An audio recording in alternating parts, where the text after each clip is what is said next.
You see a small oil spot on the garage floor, and your brain goes straight to the expensive version of the story. Bad gasket, big repair, big bill, a few $100s if you're lucky, maybe $1,000 if the shop starts stacking labor on top. So most drivers do one of two things. They ignore it and hope it stays small, or they panic and apply big repair before they know what actually caused it. And both mistakes can cost you, because a light oil leak does not always mean a gasket is destroyed. In a lot of older engines, the real problem starts earlier and cheaper. Crankcase pressure, hardened seals, age. Not always a ripped gasket, not always a catastrophic failure, and definitely not always a reason to throw $400 to $1,200 at the first repair quote you hear. In this video, I'm going to show you what actually matters, what to test before you replace anything expensive, and why so many drivers end up paying for the wrong repair first. Quick disclaimer before we start, the tips and guides in this video are for educational purposes only. Every vehicle is different, so please use this information at your own risk. We are not responsible for any damage or injury that may occur. When in doubt, always consult a professional mechanic. Here's the belief that empties wallets. If the engine is leaking oil, the gasket is bad, so the gasket has to be replaced now. It sounds logical. It also skips the most important question. Why did oil start getting pushed past that area in the first place? Because in a lot of high-mileage engines, the leak you see is not the full story. It's just the place where the pressure, age, and wear finally became visible. Every running engine creates a little blow-by. That means combustion gases sneak past the piston rings and enter the crankcase. That's normal. But the engine is designed to deal with that through the PCV system. The job of the PCV system is simple. It vents those gases out so pressure doesn't build where it shouldn't. And when that flow gets restricted, pressure rises. Now the engine starts doing something expensive. It pushes oil toward the weakest sealing points. That could be a valve cover gasket, a cam seal, a front crank seal, anywhere the sealing surface has already gotten less forgiving with age. So yes, oil may be showing up at the gasket, but that does not automatically mean the gasket was the original cause. That's the first big mistake drivers make. They diagnose the location of the leak instead of the reason it started. Then there's the second mistake. They grab the first miracle bottle they see and hope chemistry will save them. And this is where a lot of people get burned, because not all oil leak products are the same. Some high-mileage oils are actually designed to help with minor seepage in older engines by helping aging seals stay more flexible. That's real. But that is very different from pretending any random stop leak bottle can fix a torn gasket, a cracked oil pan, or a damaged housing. It can't. So the smart move is not blind replacement. And it's not blind faith in miracle additives either.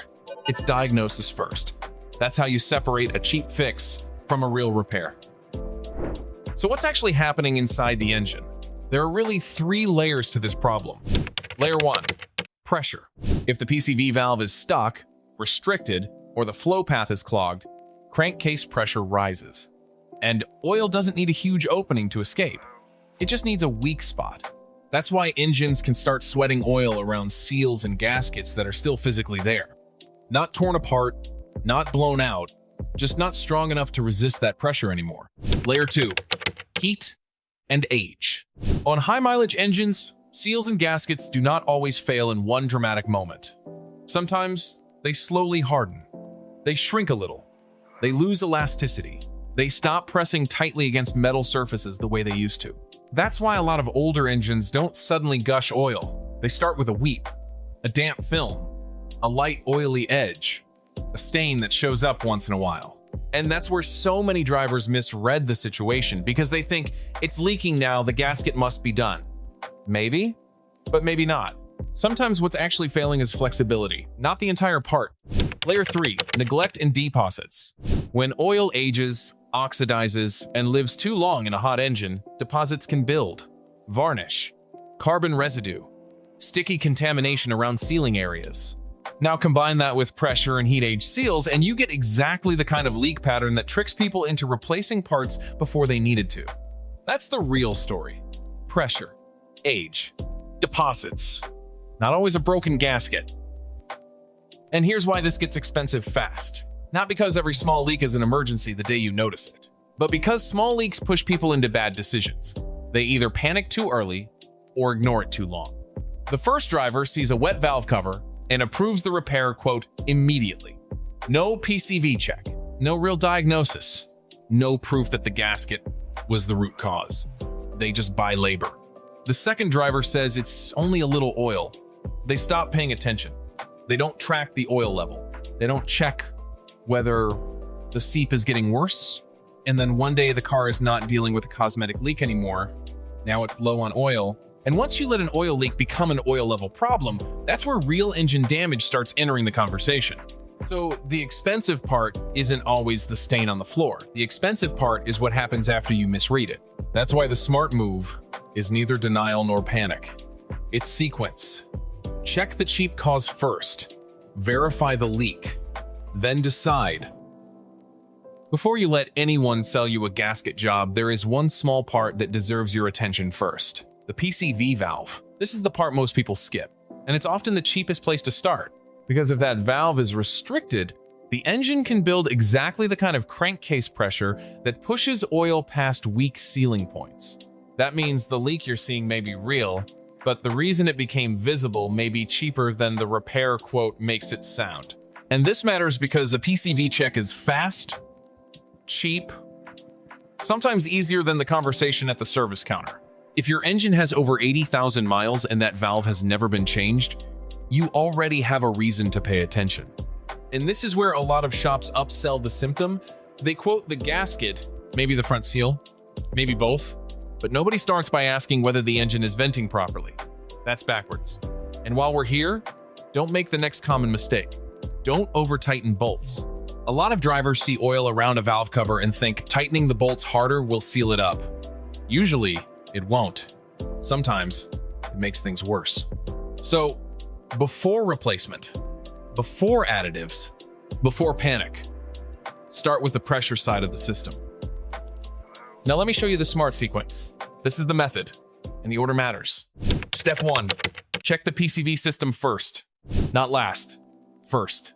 If the engine is building crankcase pressure because the PCV valve is restricted, oil can be forced past seals and gaskets that still had life left in them. So you're trying to answer one simple question.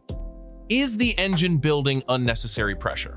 If yes, that pressure problem has to be addressed before you trust any gasket diagnosis. Here's the cheap test. Pull the PCV valve and shake it. No rattle? Red flag. That does not prove the entire system is bad, but it tells you this is not a part you should ignore. Also, inspect the hose path. If it looks sludged up, restricted, or neglected, that's more evidence you're dealing with a ventilation problem before a full hardware failure. And this is exactly the kind of cheap first logic that saves money. Because replacing a $8 to $15 valve is not the same decision as approving a $400 to $1,100 gasket job. Reset the oil side of the equation. Now, let's be disciplined here. This is not about pouring in the thickest oil you can find and hoping the leak disappears. That's lazy thinking. The goal is not to hide the symptom. The goal is to give aging seals the best chance to respond while staying inside the lubrication range the engine was designed for. That means using the manufacturer-approved viscosity. And if the engine is high mileage and you're dealing with minor seepage, not major dripping, this is where a reputable high mileage oil starts making sense. Why? Because these oils are specifically formulated for older engines. They're built to help aging seals that have become stiff, dry, or shrunken from heat cycles over time. That does not mean they fix broken parts, but they can make sense when the leak is still in the gray zone between totally healthy and physically failed. And that gray zone is where many older engines live for a long time. This is also why I prefer this route over random miracle bottles. A legitimate high mileage oil from a reputable company is one thing. A desperation product that promises to cure every leak in one pour is something else. So think like a disciplined owner, not like someone trying to hide symptoms for a week. Right oil, right viscosity, right problem. Step 3, create a baseline and monitor. This is where smart owners separate themselves from emotional owners. After you've checked or replaced the PCV valve, and after you've moved to the right oil strategy if the engine fits the profile, now you watch what the leak actually does. Not what you fear it might do, what it actually does. Clean the area if you can. Check the oil level correctly. Park on level ground. Check consistently. Look underneath the engine. Pay attention to the pattern, because a lot of leaks look dramatic before they are mechanically serious, and a lot of expensive repairs get approved before anyone proves the leak is beyond a pressure and age problem. So now you're watching for 3 outcomes. 1, it improves. The wet film shrinks. The spot on the floor gets smaller or disappears. Oil level stays easy to manage. That means you may have caught it early enough to avoid big money. It stabilizes. You still see a little dampness, but it does not get worse. Oil consumption stays manageable. That means you're in monitoring territory, not panic territory. It gets worse. Fresh dripping, fast oil loss, a concentrated stream from one point, visible hardware failure. Now you're no longer dealing with mild seepage. Now you're dealing with a real repair. And that line matters. Because once you understand that line, you stop treating every oil spot like a $1,200 emergency. So let's make the distinction brutally clear. A lot of drivers ask the wrong question. They ask, where is the oil showing up? That's not the best question. The better question is this still seepage from age and pressure, or has something physically failed? That's the fork in the road. If it's still seepage, you may still be in the zone where cheap first logic makes sense. If something has physically failed, no bottle, no oil change, and no wishful thinking will save you. That's the boundary. And if you don't understand that boundary, you're exactly the kind of customer shops love.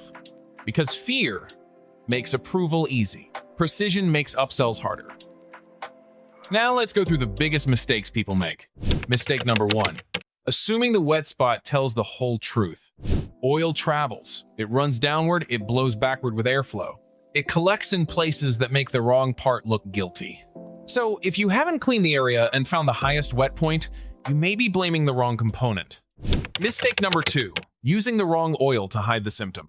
When people get scared, they jump to a much thicker oil than the manufacturer recommends. That is not a smart repair strategy. That is symptom suppression. Stay within the correct viscosity range. If the engine is older and only lightly seeping, choose a reputable, high-mileage oil, not random thickness. Mistake number 3. Thinking every additive can fix a broken part. It can't. If the seal is hardened and shrinking, chemistry may help. If the gasket is torn, the pan is cracked, the housing is damaged, or the drain plug is stripped, the chemistry is not the repair.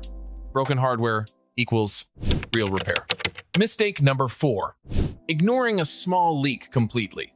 This is the trap on the other side. The point of the cheap first method is not to become casual, it is to become precise. You still have to track the oil level. You still have to watch whether the seep changes. You still have to treat oil loss like it matters, because it does. So here's the decision framework I want burned into your mind. Green zone, don't spend yet. You have light seepage, a damp film, maybe a small occasional spot, no fast drop in oil level, no concentrated stream, no obvious physical damage. That's where it makes sense to check the PCV system, use the right oil strategy, and monitor before approving major labor. Don't spend yet. Not because nothing is wrong, but because you have not yet proven this is a true hardware failure problem. Yellow zone monitor. You already did the cheap first steps. The engine is still a little damp, but it's not getting worse. Oil loss is still manageable. The floor is not turning into a puddle. This is where discipline matters more than emotion. Check it, track it, reevaluate it, don't forget it. But don't panic either. Monitor, don't guess. Red zone fix now. Oil is actively dripping from one concentrated point. Oil level is dropping quickly. The low oil pressure light comes on. You can see obvious physical failure. A torn gasket, a cracked oil pan, a stripped drain plug, a damaged housing. At that point, you are past the age and pressure stage. Now you're in true mechanical failure. And no additive fixes broken metal. No oil strategy fixes a torn part. That is when paying for the repair is the smart decision. Because now you're paying for a real repair, not just reacting to fear. Fix now. So here's your simple action plan. Today, check the oil level correctly. Level ground. Engine off. Wait a few minutes. Read the dipstick properly. Do not guess. Do not assume. Measure it. This week, inspect the PCV valve or have it inspected before approving any major gasket replacement. If the engine has over 80,000 miles and that valve has never been changed, that is one of the cheapest high-value checks you can make. At the next oil change, Use the manufacturer-approved viscosity. If the engine is high mileage and the leak is still minor seepage, move to a reputable high-mileage oil instead of throwing random miracle bottles at the problem.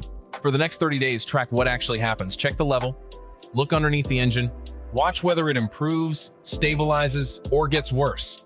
That's how you stop fear from making the decision for you. And this is the biggest takeaway. A small oil leak is not just a repair problem. It is a decision problem. And most drivers lose money because they solve it in the wrong order. They see oil, they assume the gasket is dead, they approve the expensive fix, and they never ask whether crankcase pressure, heat age seals, and neglect were the real reason the leak appeared there in the first place.